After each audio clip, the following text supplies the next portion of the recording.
પ્રસાદ પ્રસાદ.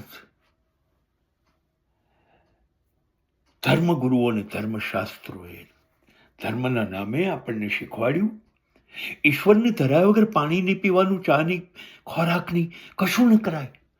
ઈશ્વરને પહેલા ધરાવો. અરે એ ફોટો છે, એ પથ્થરની મૂર્તિ છે. મીરાની નથી ખાધું એણે ખોરાક, પરમહંસનો ખોરાક એણે નથી ખાધો, અને તમારો ખોરાક ખાશે નહીં. એ નિર્જીવ છે.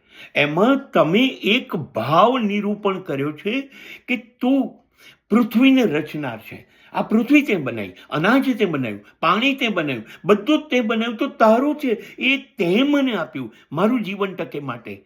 તો એ હું તારો આભાર માન્યા વગર કેવી રીતે કર્યું? આ મારો ભાવ છે, મારી લાગણી છે. અરે યાર, તું જરા ચાક ને, તું જરાક એમાંથી જો ને, અને પછી હું તારી કૃપા અને તારી દયા તરીકે એ વસ્તુ ખાઈશ, મારું પોષણ થશે અને મારું જીવન સુધરશે. આ ભાવના છે. ઈશ્વર ક્યારેય સત્યનારાયણની શીરો ખાવા આવ્યો એવું જોયું તમે? એ નહીં ખાય.